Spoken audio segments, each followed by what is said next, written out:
Le président ukrainien Volodymyr Zelensky était en visite à Paris aujourd'hui pour rencontrer le président français Emmanuel Macron.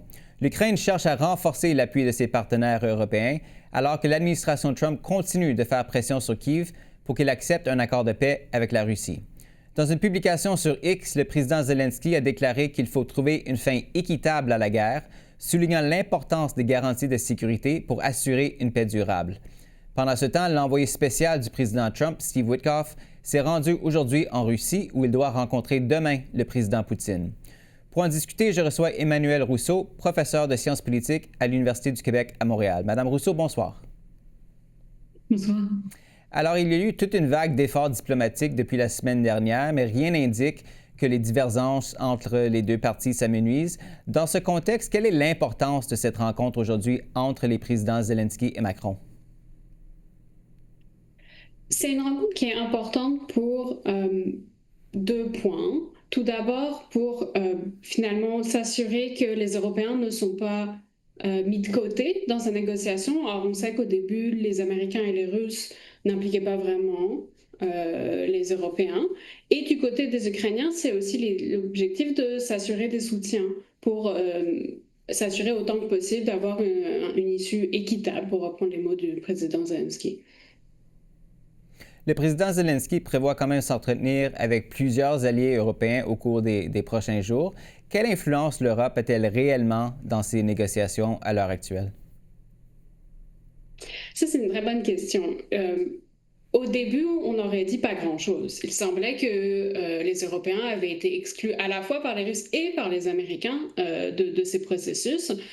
Aujourd'hui, un petit peu plus, notamment donc après la première annonce fuite d'un premier plan de paix russo-américain d'une certaine manière, on a vu les Européens et les Ukrainiens se rencontrer à Genève pour faire des modifications, faire des propositions pour un nouveau plan de paix. Donc là, les Européens ont eu une place plus importante qu'avant. En revanche, il reste qu'à l'échelle des effets de cette guerre sur le continent européen, les Européens restent peu influents aujourd'hui dans les négociations parce qu'ils sont à la fois dépendants de l'instabilité américaine qui a tendance à changer d'un côté pro-ukrainien, pro-russe, à changer de voix assez fréquemment, et en même temps, évidemment, d'une menace russe qui est grandissante. Je mentionnais que l'envoyé spécial du président Trump, Steve Witkoff, doit rencontrer demain à Moscou le président Poutine. M. Witkoff a participé, on le sait, à la rédaction de ce plan de paix initial en 28 points qui avait été vivement critiqué par l'Ukraine, ses alliés européens, bien sûr le Canada, comme étant beaucoup trop favorable à la Russie. Qu'est-ce que vous attendez de cette rencontre, donc, entre M. Witkoff et le président Poutine? Alors, pas forcément grand-chose, mais si j'espère quelque chose, ce serait un signe de vraie volonté de négociation de la part des Russes, parce que si on est très honnête, moi, je ne les ai pas encore vus. On ne voit pas encore actuellement vraiment une envie de négocier de bonne foi du côté des Russes. Donc, il faudrait à minimum un signal indiquant qu'ils pourraient envisager certaines concessions, certaines réflexions par rapport au plan de paix modifié, tel que proposé à Genève puis en Floride hier. La question étant comment est-ce que M. Witkoff va présenter ce plan aussi aux Russes? Est-ce qu'il va vraiment essayer de leur vendre ce nouveau plan adapté en discussion avec les Européens et les Ukrainiens ou pas? Justement là-dessus, quelle pression, s'il y en a, est-ce que le président Poutine subit en Russie pour mettre fin à la guerre? Est-ce que si on parle de sanctions ou quoi que ce soit, est-ce qu'il y a vraiment une pression ou quelque que ce soit sur M. Poutine pour mettre fin à la guerre en Ukraine? C'est compliqué. Sur le côté des sanctions, on a beaucoup de mal à évaluer le réel impact des sanctions sur l'économie russe. En revanche, ce qu'on sait, c'est que l'économie russe dépend actuellement de plus en plus de cette guerre. Le budget lié à la défense et à l'armée est grandissant.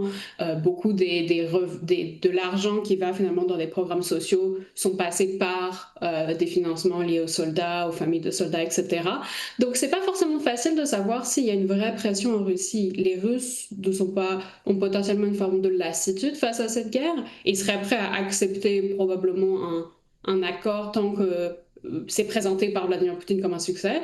Mais dans le même temps, finalement, beaucoup de l'économie de la vie des dépenses sociales sont liées à la guerre aujourd'hui, donc il n'y a aussi pas forcément d'intérêt direct à s'arrêter demain.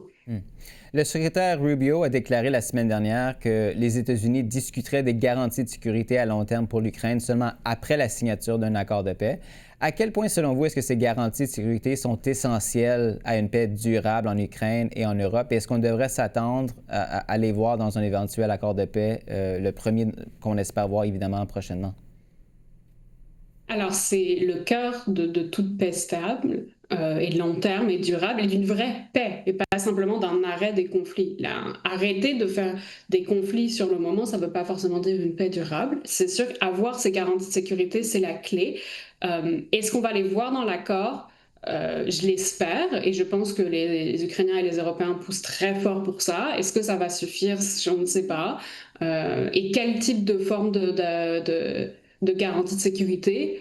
Évidemment, la compréhension russe de garantie de sécurité pour l'Ukraine n'est pas du tout la même que celle des Ukrainiens ou des Européens.